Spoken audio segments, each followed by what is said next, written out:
క్రీస్తునందు ప్రియ దేవుని బిడ్డలారా, మీ ಎಲ್ಲರಿಗೂ మన ప్రభువు ప్రియ రక్షకుడైన యేసుక్రీస్తు నామంలో శుభములు తెలియజేయచ్చు ఉన్నాం. అందరు బాగున్నారండి? దేవునికి స్తోత్రం. ప్రియ దేవుని బిడ్డలారా, ఫస్ట్ టైం కొంచెం భయంగా ఉంది. ఇది పాస్టర్ గారికి కూడా చెప్పే వచ్చాను, కొంచెం భయంగా ఉంది పాస్టర్ గారండి అని. కారణం 2 రీజన్స్ ఉన్నాయి. గడిచిన లెంట్గా కాల ధ్యానాల్లో మీకు గుర్తుందో లేదో, ఇక్కడ ప్రసంగం చేసిన వాళ్ళందరూ స్టేజ్ గురించి వీటన్నిటి గురించి చెప్తా ఉన్నారు. దేవుడు చాలా ప్రేమించాడు, చాలా చక్కగా ఇవన్నీ కూడా మన కొరకు ఏర్పాటు చేశాడని. అయితే ప్రియులారా, నా సాక్ష్యంతోనే లేఖన భాగం ప్రారంభించాలని డే 1 నుంచి అనుకుంటూ ఉన్నా. కారణం ఏంటంటే, ఆ రోజు వాక్యం చెప్పేటప్పుడు నాదొక 5 నిమిషాలు 10 నిమిషాలు ముందుకు వెళ్ళిపోయింది. తర్వాత దేవసాయ గారు వీళ్ళందరూ కూడా టైం చూసుకోవాలి అని చెప్పారు.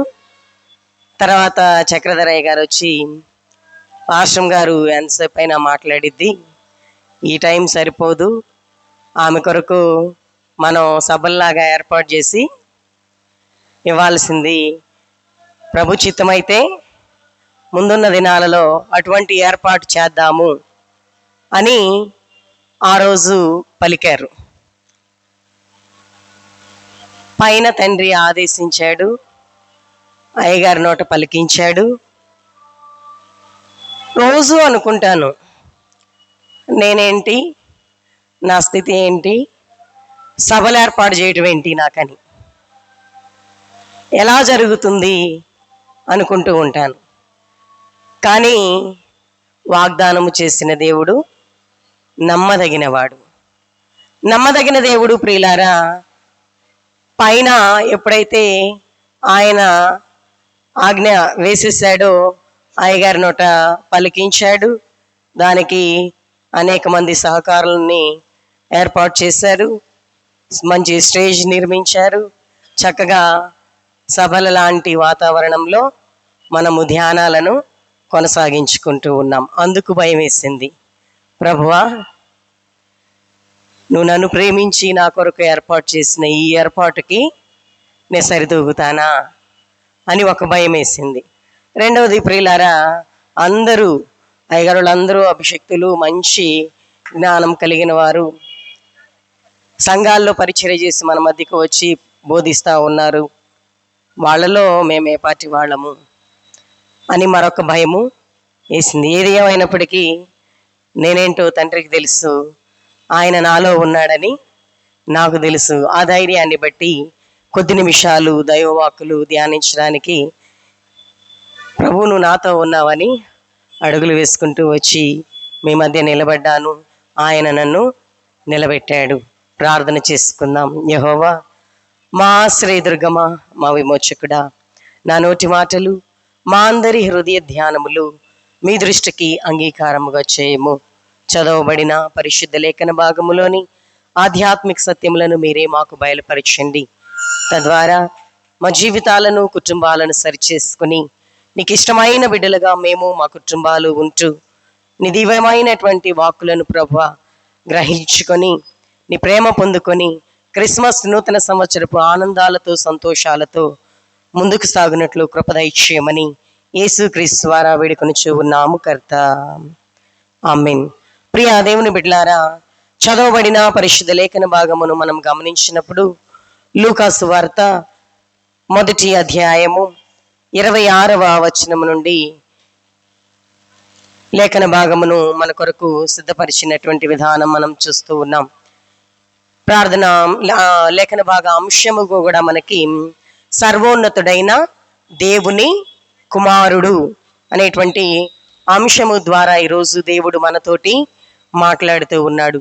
అంశమును గమనించినప్పుడు ప్రియులారా, సర్వోన్నతుడైన దేవుని కుమారుడు, సర్వోన్నతుడైన దేవుని కుమారుడు అంటే దేవుని యొక్క కుమారుడు అని మనం ఇక్కడ గమనిస్తూ ఉన్నాము.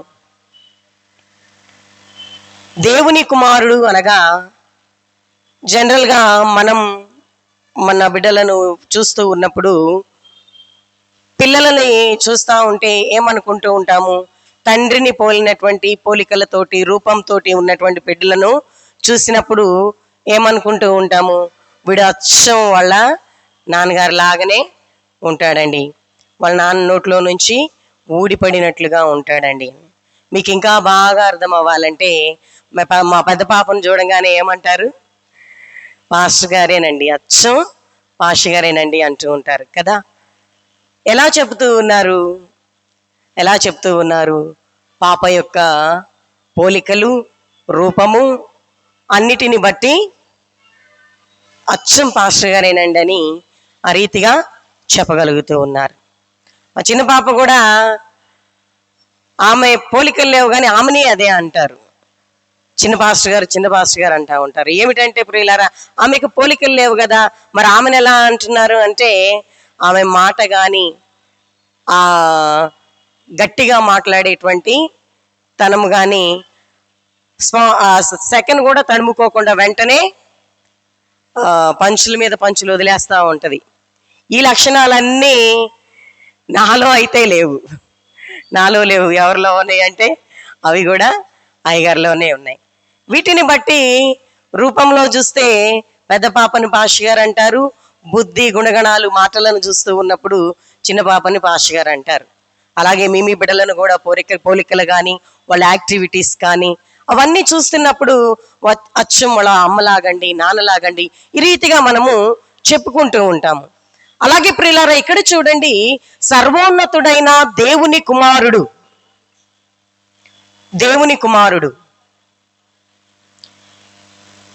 ఎవరు?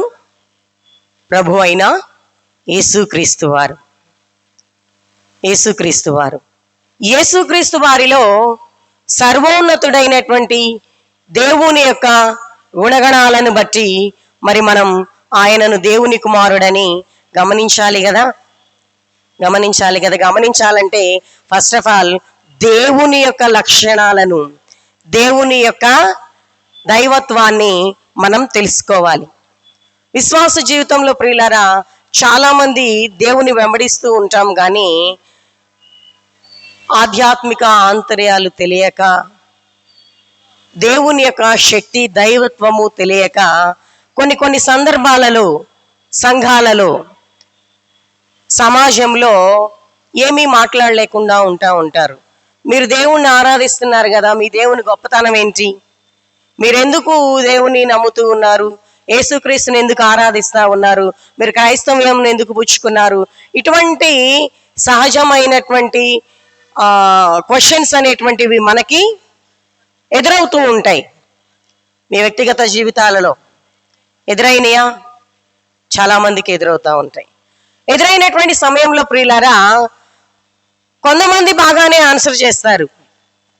ఎవరు ఆన్సర్ చేస్తారంటే, ఎవరైతే లేఖన భాగాలను బాగా పరిశీలన చేస్తారో, సేవకులు వాక్యాలను చెప్తున్నప్పుడు శ్రద్ధగా విని ఆలకిస్తారో వారు ధైర్యంగా చెప్తారు. అయితే అందరూ అలాగా చేస్తారంటే చేయలేరండి. చదువుకునే జ్ఞానం లేకనో, లేదంటే ప్రియులారా వాక్యాలు వినలేనటువంటి ఆసక్తి లేకనో ఫార్మాలిటీకి వచ్చి వెళ్ళేటువంటి వారు కూడా ఇటువంటి సందర్భాలు ఎదురైనప్పుడు ఆన్సర్ చేయలేరు.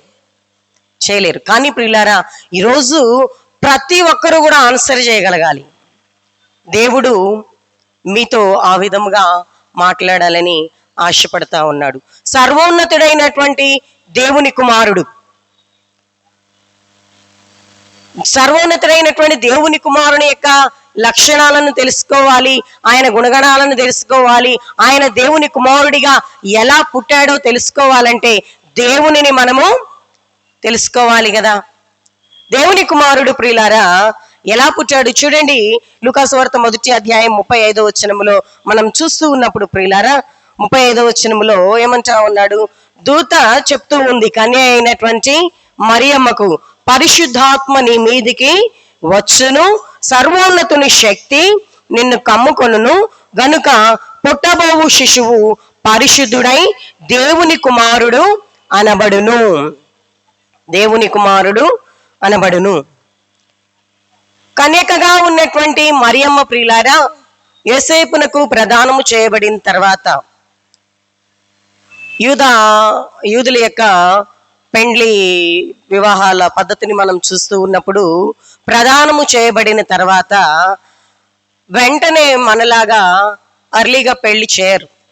1 సంవత్సర కాలం పాటు వారిని ప్రదానం చేయబడిన తర్వాత 1 సంవత్సర కాలం పాటు భార్యాభర్తలుగా వారిని ప్రదానం చేసి ముద్ర వేస్తారు, కానీ వివాహ బంధము ఉండదు. 1 సంవత్సరం తర్వాత ఇరువురిని కూడా పరిశీలించి ఇద్దరు కూడా మంచిగా అన్నిటికీ ఆధ్యాత్మికంగా దేవునికి సిద్ధపాటుగా పరిశుద్ధ వివాహానికి సిద్ధపడే విధంగా వారిని సిద్ధపరుస్తారు. ఆ టైంలో ప్రియులారా, కన్య అయినటువంటి మరియా ప్రార్థనలో ముందుకు సాగుతున్నటువంటి సమయంలో ఆమెలో ఉన్నటువంటి మంచి గుణగణాలను బట్టి, ప్రార్థనా జీవితాన్ని బట్టి, దేవుని యందలి భయము భక్తిని బట్టి ప్రియులారా, దేవుడు ఆమెను దృష్టించినటువంటి విధానాన్ని మనం చూస్తూ ఉన్నాము. ఆమె ఎడల దయగలిగినటువంటి వాడై, కృపగలిగినటువంటి వాడై ఆమెను ఎన్నుకొని ప్రియులారా, సర్వోన్నతుడైనటువంటి దేవుని కుమారుని ఆమె ద్వారా లోకంలోనికి, రక్షకుని ఆమె ద్వారా లోకంలోనికి తీసుకురావడానికి ప్రణాళిక వేశాడు. ఆ ప్రణాళిక వేసినటువంటి క్రమం మనం చూస్తూ ఉన్నప్పుడు ప్రియులారా, 35వ వచనంలో మనం చదువుకున్నాం కదా, ఏమంటా ఉన్నాడు? వివాహానికి సిద్ధపడినటువంటి కన్య అయిన మరియా ఆమె దేనికోసం సిద్ధపడింది? వివాహము కొరకు సిద్ధపడి ఉంది. అయితే దేవుని ప్రణాళిక ఏమిటి? రక్షకుని ఆమె గర్భములో నుండి తీసుకురావాలి. రక్షకుని ఆమె గర్భంలోనికి తీసుకురావాలి. అందుకే ఆమె అంటుంది ప్రియులారా, నేను పురుషుని ఎరుగని దాననే అంటా ఉంది. ఇప్పుడు బిడ్డ పుట్టడానికి ప్రియులారా, కుమారుడు అనుగ్రహింపబడడానికి మరియమ్మను సిద్ధపరుస్తా ఉన్నారు. ఎవరు? పరిశుద్ధాత్మ దేవుడు. చూడండి ప్రియులారా, పరిశుద్ధాత్మని మీదికి వచ్చును. సర్వోన్నతుడైన దేవుని కుమారుడు ఏ రీతిగా పరిశుద్ధాత్మ ద్వారా పుట్టబోతా ఉన్నాడో చూడండి. ఫస్ట్ ఆఫ్ ఆల్ ఏం జరుగుతుంది? మరియమ్మ శరీరంలో పరిశుద్ధాత్మ ఆమె మీదకి వస్తుంది. పరిశుద్ధాత్మ ఆమె మీదకి వచ్చి ఆమెలో ఉన్నటువంటి ప్రతి విధమైన బలహీనత తీసివేసి ఆమెను పరిశుద్ధపరుస్తుంది. పరిశుద్ధపరచబడిన తర్వాత ప్రియులారా, అక్కడ జరుగుచిన పని గనక చూసినట్లయితే సర్వోన్నతుని శక్తి నిన్ను కమ్ముకొనును. ఎవరి శక్తి? సర్వోన్నతుని యొక్క శక్తి. మన అంశములో ఏమంటూ ఉన్నాడు? సర్వోన్నతుడైన దేవుడు. సర్వోన్నతుని యొక్క శక్తి పరిశుద్ధపరచబడిన, పరిశుద్ధాత్మతో నింపబడిన మరియమ్మ మీద ఎవరి శక్తి కృమ్మరింపబడతా ఉంది? సర్వోన్నతుని యొక్క శక్తి కృమ్మరింపబడతా ఉంది. సర్వోన్నతుని యొక్క శక్తి ఆమెను కమ్ముకొనిన తర్వాత ప్రియులారా, పరిశుద్ధుడైనటువంటి క్రీస్తు వారు శరీరము దాల్చుతూ ఉన్నాడు. ఆమె గర్భంలో శరీరము దాల్చుతూ ఉన్నాడు. ప్రభు అయిన యేసుక్రీస్తు వాని యొక్క పరిశుద్ధ జననము. మొట్టమొదటిగా ఏం జరుగుతుంది? ఆమె పరిశుద్ధాత్మతో నింపబడుతుంది, పరిశుద్ధపరచబడుతుంది. ఆమె శారీరకంగా, మానసికంగా, ఆధ్యాత్మికంగా పరిశుద్ధాత్మతో నింపబడుతుంది. అన్ని విధాలా పరిశుద్ధపరచబడింది. తర్వాత దేవుని శక్తి ఆమె పైన కృమ్మరింపబడింది, ఆమెను కమ్ముకొనినది. అప్పుడు ప్రియులారా, ఆ సర్వోన్నతుడే, త్రియేక దేవుడైనటువంటి ఆ సర్వోన్నతుడే ఆమె గర్భములో కుమారునిగా, సర్వోన్నతుడైనటువంటి దేవుని కుమారుడిగా ఆమె గర్భములో నుండి భూమి మీదకి వచ్చినటువంటి విధానమును మనం గమనిస్తూ ఉన్నాం. దేవుని కుమారుడిగా, సర్వోన్నతుడైనటువంటి దేవుని యొక్క కుమారునిగా, రక్షకునిగా భూమిపైకి వచ్చారు. సంతోషం ప్రియులారా. మరి వచ్చినటువంటి ఆయన దేవుని కుమారుడిగా దేవుని కుమారుడిగా, సర్వోన్నతుడైనటువంటి దేవుని కుమారుడిగా పిలువబడతాడు అని అక్కడ మనం గమనిస్తూ ఉన్నాము. సర్వోన్నతుడైనటువంటి దేవుని కుమారుడిగా పిలువబడతాడని 32వ వచనంలో మనం చూస్తా ఉన్నప్పుడు చూడండి, ఆయన గొప్పవాడై సర్వోన్నతుని కుమారుడు అనబడును. ఆయన గొప్పవాడై సర్వోన్నతుని కుమారుడు అనబడును. ఎవరి కుమారుడు? సర్వోన్నతుడైన దేవుని కుమారుడు అని పడతాడట. మరి సర్వోన్నతుడైనటువంటి దేవుని కుమారుడు అంటే సర్వోన్నతుడైనటువంటి దేవుడు మనకు తెలుసా? దేవుని ఎరిగి ఉన్నామా? ఏంటండి, దేవుణ్ణి ఎరగకపోతే ఎన్ని సంవత్సరాలు విశ్వాస జీవితంలో మేము ఎలాగుంటామంటే ప్రియులారా, చాలా మంది తెలియకనే ఉంటూ ఉన్నారు. అమ్మ వాళ్ళు వెళ్ళేవాళ్ళు, మేము వెళ్తాము. బై బర్త్ మేము క్రిస్టియన్స్, అలాగే మేము కూడా క్రిస్టియన్స్ లాగానే వస్తూ ఉన్నాము. ఈ రీతిగా కాదండి. ఈరోజు దేవుడు ఏమిటి, దేవుడు అంటే ఏమిటి, ఆయన లక్షణాలు ఏంటి, ఆయన గొప్పతనం ఏంటి, ఆయన ఉన్నటువంటి మహత్యం ఏమిటి, దైవత్వం ఏమిటి అనేటువంటిది మనము చూసినప్పుడు ప్రియులారా, దేవుని యొక్క గొప్పతనాన్ని మనం చూస్తూ ఉన్నప్పుడు చూడండి, ఆయన సృష్టికర్త అయిన దేవుడిగా ఉంటూ ఉన్నాడు. ఆయనలో ఉన్నటువంటి సర్వోన్నతుడైనటువంటి దేవుడు, సర్వోన్నతుడు, సర్వములోనూ ఉన్నతమైనటువంటి వాడు, సర్వములోను అన్నిటిలోనూ ఉన్నతమైనటువంటి వాడు. ఉన్నతమైనటువంటి ఆయనలో ఉన్న కొన్ని లక్షణాలను మనం చూస్తున్నప్పుడు మొట్టమొదటిది ప్రియులారా, ఆయన సృష్టికర్తగా ఉంటూ ఉండడాన్ని మనం గమనిస్తూ ఉన్నాం. ఆదికాండము 1వ అధ్యాయము 1వ వచనములోనే ప్రియులారా ఆ మాటను మనము గ్రహించగలము. చూడండి, అక్కడ అంటా ఉంటాడు కదా, చదవండి. ఆదియందు దేవుడు భూమి ఆకాశములను సృజించెను. ఆదియందు దేవుడు భూమి ఆకాశములను సృజించెను. దేవునికున్న గొప్పతనము, సర్వోన్నతుడైన దేవునికి ఉన్నటువంటి మొట్టమొదటి లక్షణము, సర్వములో ఉన్నతముగా ఉన్నటువంటి ఆయన యొక్క లక్షణం ఏమిటి? ఆయన సృష్టికర్త అయిన దేవుడు. మీరు ఎందుకు దేవుని ఆరాధిస్తున్నారంటే, ఎందుకు ఆరాధిస్తున్నారని చెప్పాలి. ఆయన సృష్టికర్త అండి, సర్వమును సృష్టించిన సృష్టికర్త. కేవలము ఒక్క మాట చేత సర్వమును కలుగజేసెను. దానికి ఆధారమే ఆదికాండము 1వ అధ్యాయము 1వ వచనమని ధైర్యముగా మనము చెప్పగలగాలి.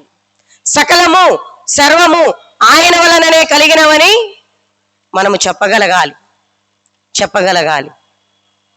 మరి సర్వోన్నతుడైనటువంటి దేవుని యొక్క లక్షణము, ఆదియందు ఆయన భూమి ఆకాశములను సృష్టించెను, సృష్టికర్త అయిన దేవుడు అని మనము తెలుసుకున్నాము.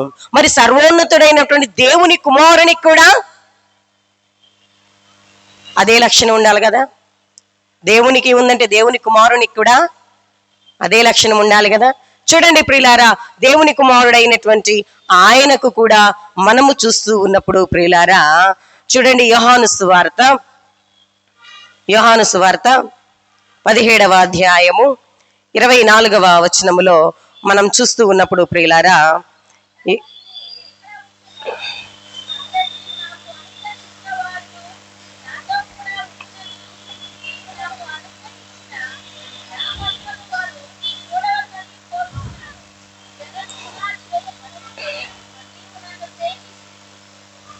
చాలండి ప్రియులారా. చూడండి, అక్కడ అంటా ఉన్నాడు, యోహాను సువార్త 17వ అధ్యాయం 24వ వచనంలో, అక్కడ తండ్రి నేనెక్కడ ఉందునో అక్కడ నీవు నాకు అనుగ్రహించిన వారును నాతో ఉండవలననియు, నీవు నాకు అనుగ్రహించిన నా మహిమను వారు చూడవలననియు కోరుచున్నాను. జగత్తు పునాది వేయబడక మునుపే నీవు నన్ను ప్రేమించితివి. జగత్తు పునాది వేయబడక మునుపే నీవు నన్ను ప్రేమించితివి. యేసుక్రీస్తు వారు అంటూ ఉన్నారు ప్రియులారా, ఎప్పుడు? జగత్తు పునాది వేయబడక మునుపే. అంటే ప్రియులారా, సృష్టిని సృష్టించేటువంటి సమయంలో ప్రభు అయినటువంటి క్రీస్తు వారు కూడా తండ్రితో ఉన్నారు కదా. ఆదికాండము 1వ అధ్యాయము 28వ వచనములు 27వ వచనములు అంటా ఉంటారు, మనము మనము మన పోలిక చొప్పున మన స్వరూపమున నరులను చేయుదము అంటూ ఉన్నారు కదా. అంటే ప్రియులారా, సర్వోన్నతుడైనటువంటి దేవుడు సృష్టిని సృష్టించేటువంటి సమయంలో కుమారుడైనటువంటి క్రీస్తు కూడా ఆయనతోనే ఉన్నారు. ఆయన కూడా సృష్టికర్తగా ఉంటూ ఉన్నారు. ఇంకా చూడండి ప్రియులారా, యోహాను సువార్త 1వ అధ్యాయము 1వ వచనములో కూడా మనం చూస్తూ ఉన్నప్పుడు ప్రియులారా, అక్కడ అంటూ ఉంటాడు కదా, ఆదియందు వాక్యము ఉండెను, వాక్యము దేవుని యొద్ద ఉండెను, వాక్యము దేవుడై ఉండెను, ఆయన ఆదియందు దేవుని యొద్ద ఉండెను, సమస్తమును ఆయన మూలముగా కలిగెను. అక్కడ చూస్తూ ఉన్నప్పుడు ప్రియులారా, ఆదియందు ఏమున్నది? వాక్యం ఉన్నది. వాక్యము దేవుని యొద్ద ఉన్నది. వాక్యమే దేవుడై ఉన్నది. వాక్యమే దేవుడై ఉన్నది. వాక్యము అనగా ఆ వాక్యమే 14వ వచనములో అంటా ఉన్నాడు, శరీరధారి అయి కృపా సత్య సంపూర్ణుడిగా మన మధ్య నివసించెను. వాక్యము దేవుని వద్ద ఉన్నది. ఆ వాక్యమే కృపా సత్య సంపూర్ణుడిగా మన మధ్య నివసించెను. అంటే ప్రియులారా, సర్వోన్నతుడైనటువంటి దేవుడు సృష్టికర్త అయి ఉన్నాడు. ఆయన కుమారుడైనటువంటి క్రీస్తు కూడా సృష్టికర్త అయినటువంటి దేవునిగా ఉంటూ ఉండడాన్ని ఇక్కడ మనం గమనిస్తూ ఉన్నాం. దేవునికి ఉన్నటువంటి ప్రియులారా, మరొక లక్షణాన్ని మనం చూస్తూ ఉన్నప్పుడు అక్కడ గమనిస్తూ ఉంటే ప్రియులారా, ఆయన రాజ్యములను ఏలేటువంటి వాడుగా ఉంటూ ఉన్నాడు. రాజ్యము ఆయనది అని ప్రియులారా కీర్తనల గ్రంథంలో మనం గమనిస్తూ ఉన్నాము. 97వ సంకీర్తన 1వ వచనంలో మనం చూస్తూ ఉన్నప్పుడు ప్రియులారా, అక్కడ చూడండి 97వ కీర్తన 1వ వచనంలో, యెహోవా రాజ్యము చేయుచున్నాడు, భూలోకము ఆనందించును గాక అని మనం గమనిస్తూ ఉన్నాం. చూడండి ప్రియులారా, యెహోవా రాజ్యము చేయుచు ఉన్నాడు, భూలోకము ఆనందించును గాక. సర్వోన్నతుడైనటువంటి దేవునికున్న మరొక గొప్పతనము, దైవత్వము, లక్షణము మనం చూస్తూ ఉన్నప్పుడు ఆయన సర్వమును కూడా ఏలుచూ ఉన్నవాడు, రాజ్యము చేయుచున్నవాడు, రాజ్యాధికారము, రాజరికము ఆయనలో ఉన్నటువంటి విధానమును మనం చూస్తూ ఉన్నాం. మీ దేవుడు ఎవరండి అంటే, మా దేవుడు సృష్టికర్త అండి. మా దేవుడు సర్వమును ఏలేటువంటి పరిపాలించేటువంటి పరిపాలకుడు అని ప్రియులారా మనము చెప్పేటువంటి ధైర్యము కలిగినటువంటి వారమై విశ్వాసములో దేవుని యొక్క గొప్పతనాన్ని, మహత్యాన్ని తెలుసుకునేవలసినటువంటి వారమై ఉంటూ ఉన్నాము. దేవుని యొక్క మరొక లక్షణాన్ని మనం చూసాము, ఆయన పరిపాలించేవాడు, రాజ్యము చేయవాడు అని చూస్తూ ఉన్నాము. మరి కుమారునిలో కూడా అదే ఒక లక్షణము మనం చూడాలి కదా, అదే లక్షణాన్ని మనం చూడాలి కదా. చూడండి, యోహాను సువార్త 5వ అధ్యాయము 26వ వచనము 27వ వచనములో మనం చూస్తూ ఉన్నప్పుడు ప్రియులారా, కుమారుని యొక్క రాజ్యమును, అధికారమును గురించి తండ్రి అక్కడ రాయించి ఉన్నటువంటి విధానాన్ని మనం చూస్తూ ఉన్నాం. చదవండి, 5వ అధ్యాయము 26వ వచనము 27వ వచనములో, తండ్రి ఎలాగూ తనంతట తానే జీవము గలవాడై ఉన్నాడో అలాగే కుమారుడును తనంతట తానే జీవము గలవాడై ఉండుటకు కుమారునికి అధికారము అనుగ్రహించెను. మరియు ఆయన మనిషి కుమారుడు గనుక తీర్పు తీర్చుటకు అధికారము అనుగ్రహించెను. చూడండి, ఆయన మనుష్య కుమారుడు గనుక తీర్పు తీర్చుటకు అధికారము అనుగ్రహించెను.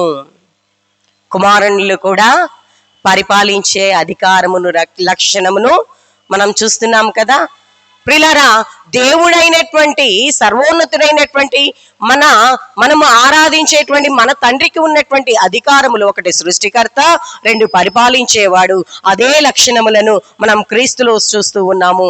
సృష్టిలో ఆయన ఉన్నాడు, అధికారము ఆయనకు ఇవ్వబడినటువంటిదిగా మనం చూస్తూ ఉన్నాం. అలాగే ప్రియులారా, దేవునిలో ఉన్నటువంటి మరొక దైవత్వాన్ని మనం చూస్తూ ఉన్నట్లయితే, ఆయన అంతటా వ్యాపించి ఉన్నవాడు, సర్వమును చూసేటువంటి వాడు, అంతటా వ్యాపించి ఉన్నవాడు, సర్వమును చూసేటువంటి వాడు.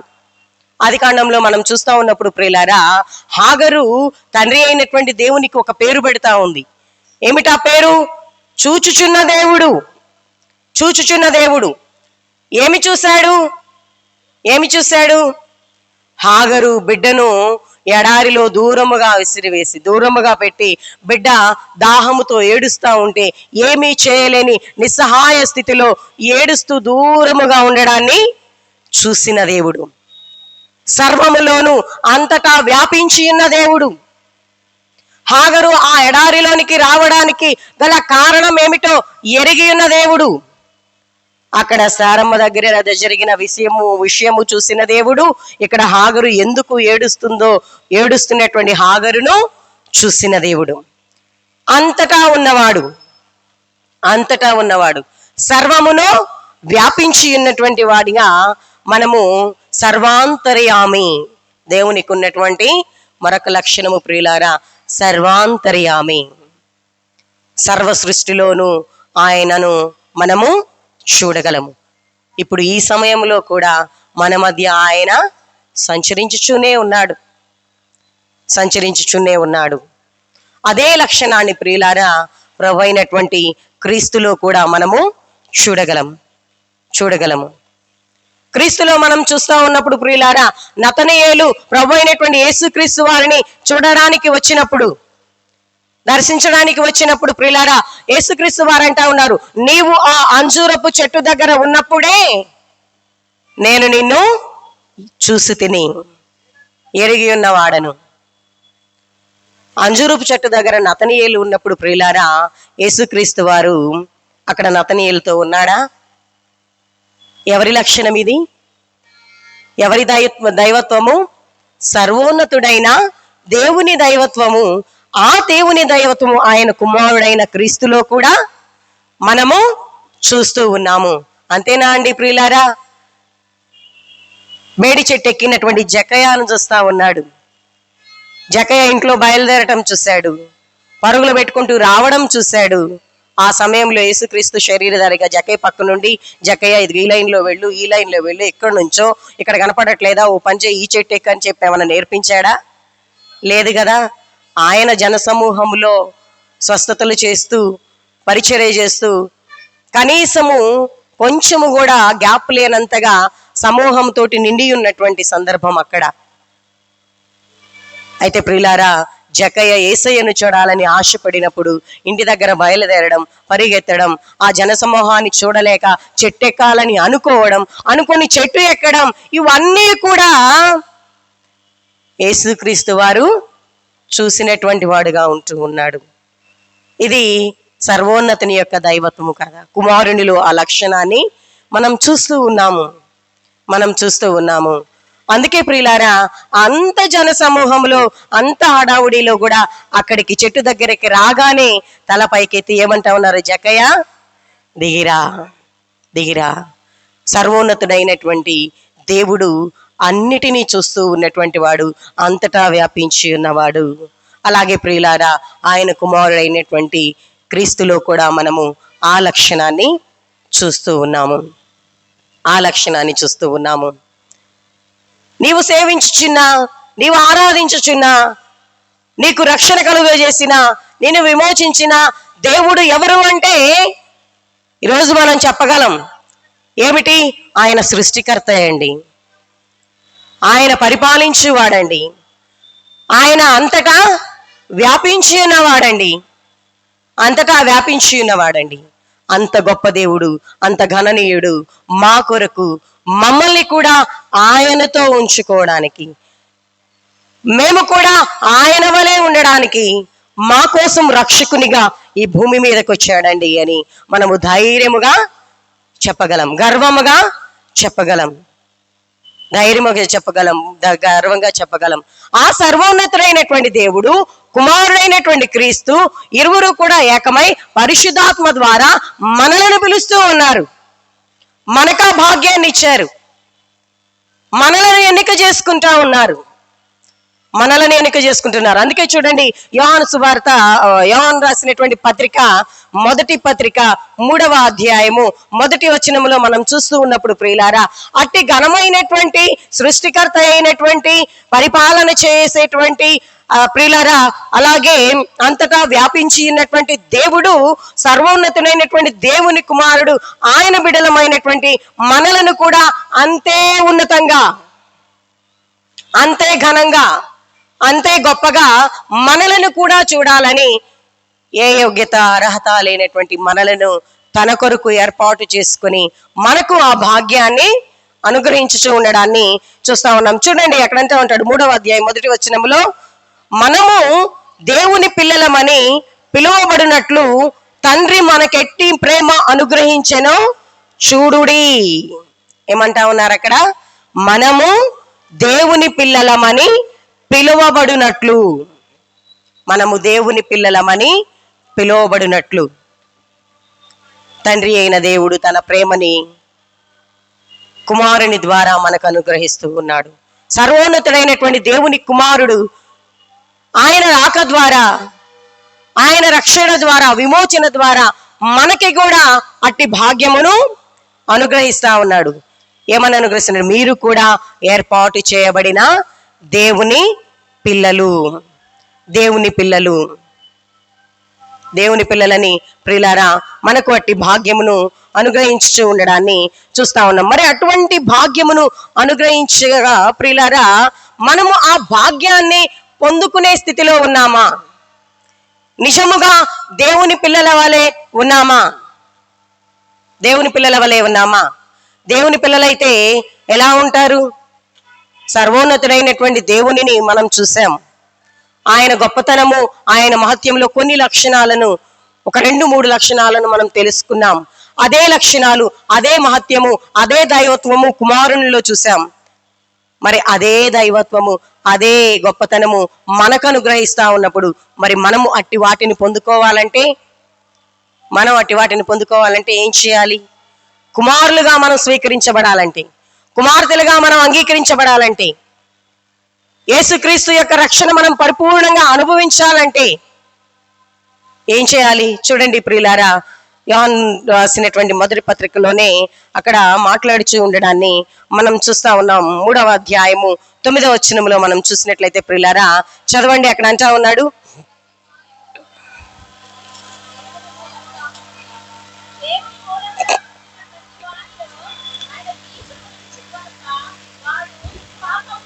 చాలు తల్లి. చూడండి, ఇక్కడ ఏమంటా ఉన్నాడు? దేవుని మూలముగా పుట్టిన ప్రతి వానిలో ఆయన బీజము నిల్చును గనుక వాడు పాపము చేయడు.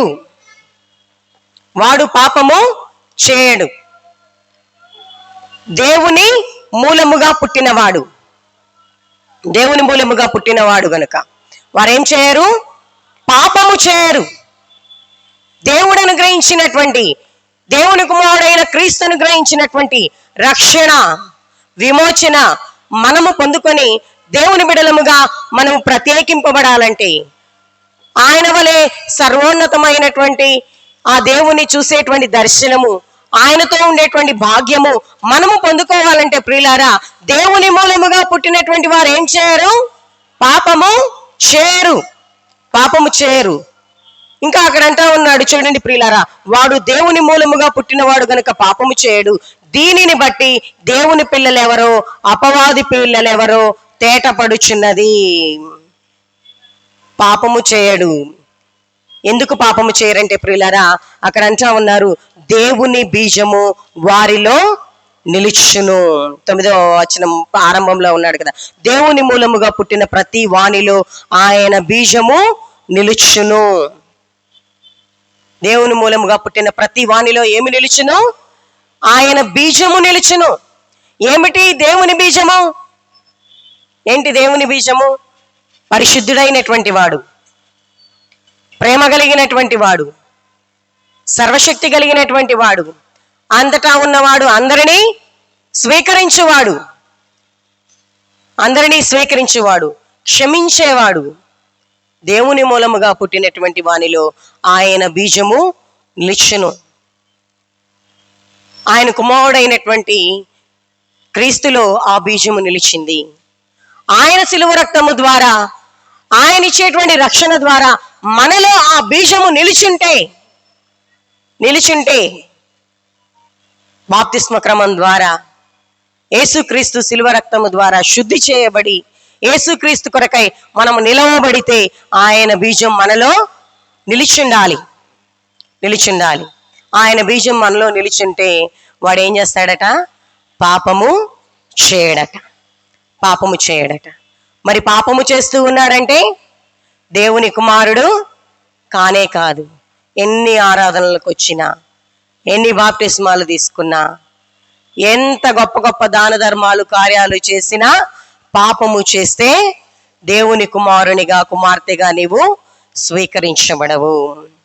నీవు నిజముగా క్రీస్తు రక్తంలో కడగబడితే, క్రీస్తు ద్వారా నూతనముగా నీవు జన్మించినట్లయితే నూతన అనుభవంలోనికి, నూతన రూపాంతరంలోనికి నీవు వస్తావు. నీలో ఆ బీజము నిలుస్తుంది. అందుకే ప్రియులారా అక్కడ అన్నాడు, మచ్చుకు 2 మాటలు చెప్తూ చూడండి. 10వ వచనం నుంచి చూసినట్లయితే, దీనిని బట్టి దేవుని పిల్లలెవరో అపవాది పిల్లలెవరో తేటపడుచున్నది. నీతిని జరిగించని ప్రతి వాడును, తన సహోదరుని ప్రేమింపని ప్రతి వాడును దేవుని సంబంధులు కారు. నీతిని జరిగించని ప్రతివాడు, తన సహోదరుని ప్రేమించని ప్రతివాడు దేవుని సంబంధులు కారు. దేవుడైతే ప్రేమ గలవాడు. ఆయన కుమారుడైనటువంటి క్రీస్తు ద్వారా మనకు కూడా అట్టి భాగ్యము ధన్యత ఇస్తున్నాడు. అయితే అట్టి భాగ్యమును పొందుకున్నటువంటి మనము ఆ వారి వలె. అందుకే ప్రభువైన యేసుక్రీస్తు వారు యోహాను సువార్తలో అంటూ ఉంటారు, ప్రియులారా, తండ్రి నాలో ఉన్న నిలిచిన ప్రకారము మీరును నాలో నిలిచి ఉండడి. దేవుడిస్తున్నాడు ఆ భాగ్యాన్ని, కుమారుడైన క్రీస్తు అనుగ్రహిస్తా ఉన్నాడు. అయితే దాన్ని పుచ్చుకునే స్థితిలో మనం ఎంతవరకు ఉన్నామో ఆత్మ పరిశీలన చేసుకుందాం ప్రియులారా. ఎందుకంటే ఇక్కడ అంటా ఉన్నాడు, నీతిని జరిగించని ప్రతి వాడు. నీ జీవితములో నీతి లేకపోతే, నీతిని జరిగించకపోతే, నీతి కలిగిన జీవితము లేకపోతే, నీతి అంటే ఏంటి ప్రియులారా? నీతిగా ఉండడం అంటే నీ ముందుకు ఏ విషయం వచ్చినా ఏది తప్పో ఏది ఒప్పో ఆలోచించుకునే జ్ఞానము నీకుండాలి. ఏది పరిశుద్ధమైనదో ఏది అపరిశుద్ధమైనదో నీవు గ్రహించుకోవాలి. నువ్వు ఏ పని చేస్తే మంచివానిగా, దేవుని బిడ్డగా, దేవుని లక్షణాలను పొందుకొని ఉంటావో, ఏ పని చేస్తే అపవాదిగా నీవు ఉంటావో గ్రహించుకునేటువంటి జ్ఞానము కలిగి నీతిని జరిగించాలి. నీ జీవితాన్ని నీతిగా నిలబెట్టుకోవాలి. నీతిని జరిగించకపోతే, నీ స్వార్థం కోసం, నీ ఇష్టం కోసం నీతి తప్పి ప్రవర్తిస్తే నీవు దేవుని బిడ్డవి కావు, దేవుని సంబంధివి కావు. ఇప్పుడు కాదు, ఇంకా 1000 సంవత్సరాలు నువ్వు ఆరాధనలు చేసినా, 1000 సంవత్సరాలు నువ్వు సృష్టిలో జీవించిన దేవుని బిడ్డవి కాలేవు, నీతి నీలో లేకపోతే. ఇంకా అంటూ ఉన్నాడు చూడండి ప్రియులారా, తన సహోదరుని ప్రేమించని వాడు దేవుని సంబంధి కాడు. నీ ఎదుట ఉన్నటువంటి నీ సహోదరుని నువ్వు ప్రేమించలేకపోతే దేవుని ఎలా అంగీకరిస్తావు? దేవునిలో ఎలా నిలిచి ఉంటావు? తన సహోదరుని అంగీకరింపని వాడు, ప్రేమించని వాడు. ఉన్నాయా ఈ లక్షణాలు మనలో ప్రియులారా? దేవుని బిడ్డలమని చెప్పుకుంటాము, అన్యుల ఎదుట కొన్నిసార్లు సిగ్గుపడేటువంటి స్థితిలో మన జీవితాలు ఉంటూ ఉన్నాయి. దేవుడైతే అందరికీ ప్రేమను పంచుతూ ఉన్నాడు, ఆయన దైవత్వాన్ని అందిస్తూ ఉన్నాడు, ఆయన ప్రేమనిస్తున్నాడు, కృపనిస్తున్నాడు, ఆయన కుమారుని ద్వారా రక్షణ. దేవుడే మానవావతారం ధరించి శరీరధారిగా మన మధ్యకు వచ్చి, అసలు దేవుడే శరీరం దాల్చి కుమారునిగా మన మధ్యకు వచ్చి నివసించడానికి అంత గొప్పవాళ్ళమా మనం? అంత గొప్పవాళ్ళమా?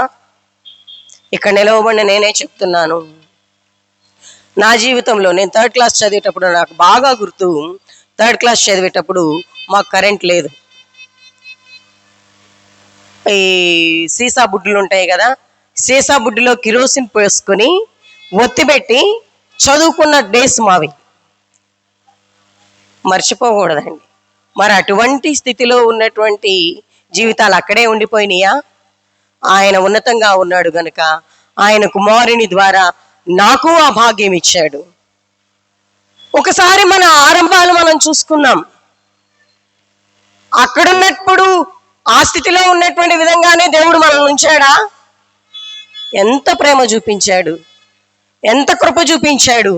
మన కోసం పరిస్థితులు మార్చాడు, రాజ్యాంగాలు మార్చాడు, స్థితిగతులు మార్చాడు, సమస్తమును ఉన్నతమైనవిగా హెచ్చించాడు. మరి ఇంతగా సర్వోన్నతుడైన దేవుడు, కుమారుడైన క్రీస్తు మనకు తన ప్రేమను చూపుతా ఉంటే, ఆ ప్రేమను పొందుకోకుండా చిన్న చిన్న అల్పమైన విషయాలకు క్షణకాలంలో జరిగేటువంటి సుఖభోగాల కోసం నీతిని తప్పడం ఎందుకు? సహోదరుని ద్వేషించడం ఎందుకు? ఈ రోజుకి ప్రియులారా, ఒకే కంచంలో తిని ఒకే మంచంలో పడుకొని కలిసిమెలిసిన అన్నదమ్ములు పలకరించుకొని వారు ఎంతమందో. నువ్వు నేను బాయి అని చెప్పి మన ఇద్దరం ఒకటే అని చెప్పుకున్నటువంటి వారు ఎదురు బళ్ళకి కనబడితే పలకరించుకోలేనటువంటి స్థితిలో ఉన్నవారు ఎంతమందో. ఎక్కడికి వచ్చి కూర్చొని కూడా ఒకరి మధ్య ఒకరికి సమాధానం లేకుండా చిన్న చిన్న విషయాలకు కూడా మత్సర పడిపోయేటువంటి వారు ఎంతమందో. ఈ లక్షణాలు ఉంటే మనం దేవుని బిడ్డలం అవుతామా? సర్వోన్నతుడైనటువంటి దేవుడు, ఆయన లక్షణాలు ఆయన కుమారుల్లో ఉన్నాయి. మరి మనలను కూడా మీరు నా పిల్లలని ఆయన పిలుస్తూ ఉన్నాడు. మరి ఆ లక్షణాలు మనం కలిగి ఉన్నామా? కలిగి లేకపోతే దేవుడు ఈరోజు మనతో మాట్లాడుతున్నాడండి. ప్రియ దేవుని బిడ్డలారా, మీరు నా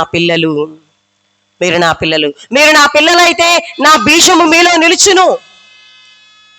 నా బీజం మీలో నిలిస్తే మీరు పాపము చేయరు, మీరు నీతిని తప్పరు, మీరు మీ సహోదరునికి అన్యాయము చేయరు, మోసము చేయరు, అక్రమము చేయరు, పరిశుద్ధమైన జీవితాలు కలిగి ఉంటారు. మరి అటువంటి లక్షణాలు ఉన్నవా? దేవుడు అనుగ్రహించినటువంటి రక్షణ ఈరోజు అందరికీ వచ్చింది. వాళ్ళు వాళ్ళని తేడా లేదు. ప్రజలందరికీ మహా సంతోషకరమైన సువర్తమానము, రక్షకుడు మన కొరకు వచ్చాడు. సర్వోన్నతుడైన దేవుని కుమారుడు మన కొరకు వచ్చాడు. వచ్చినటువంటి కుమారుడు రక్షణ మనకు సమీపంగా తీసుకొచ్చాడు. ఆ రక్షణను గనక మనము నిర్లక్ష్యం చేసినట్లయితే ఇదిగో దేవుడు మాట్లాడుతూ ఉన్నాడు, మరలా రెండవ మారు ఆయన రాబోతా ఉన్నాడు. మొట్టమొదటిసారిగా వచ్చినప్పుడు ప్రజలందరికీ రక్షణ ఇవ్వడానికి వచ్చాడు. అయితే ప్రియులారా, రెండవసారి రాబోతున్నటువంటి ఆయన ప్రజలందరికీ మరలా ప్రేమని, మరలా రక్షణ పంపించడానికి రావట్లేదండి. ఈసారి మేఘారూఢుడై, మహిమ గలవాడై, రోషము గలవాడై తీర్పు తీర్చడానికి వస్తున్నాడు. తండ్రి చెప్తూ ఉన్నాడు కదా, ఆయనకు తీర్పు తీర్చు అధికారము అనుగ్రహించెను. తీర్పు తీర్చడానికి క్రీస్తు వస్తున్నాడు. ప్రియులారా, వస్తున్నటువంటి ఆయన దేవుని బిడ్డలుగా పిలువబడడానికి ఎవరెవరికి అధికారం ఇచ్చాడో, ఎవరెవరికి ఆ భాగ్యం ఇచ్చాడో, ఎవరెవరిని పిలిచి ఆయన సన్నిధిలో నిలవబెట్టాడో వారందరినీ తీర్పు దినాన నిలవబెట్టి మనల్ని అందరినీ కూడా క్వశ్చన్ చేయబోతా ఉన్నాడు. మరి క్వశ్చన్ చేసేటువంటి సమయమునకు నీవు ఎవరి బిడ్డగా నిలబడబోతా ఉన్నావు? నీతిని జరిగించి పరిశుద్ధమైన జీవితాన్ని జీవిస్తూ దేవుని బిడ్డగా ఉండబోతా ఉన్నావా? లేదంటే అల్పమైన విషయాలకు పడిపోయి అపవాది సంతానముగా నీవు నిలవబడుతున్నావా? ఆత్మ పరిశీలన చేసుకుందాం. రక్షకుడైనటువంటి క్రీస్తుని హృదయాంతరాలలో చేర్చుకుందాం, పరిశుద్ధపరచబడదాం. నిత్య రాజ్యములో తండ్రితో పాటు మనమందరము చేరి ఆనందిద్దాం. అటువంటి కృపాధన్యత పరిశుద్ధాత్మ దేవుడు మనకు దయచేసి దీవించునుగాక. ఆమేన్. అవకాశం ఇచ్చినటువంటి అయ్యగారులందరికీ వందనాలండి.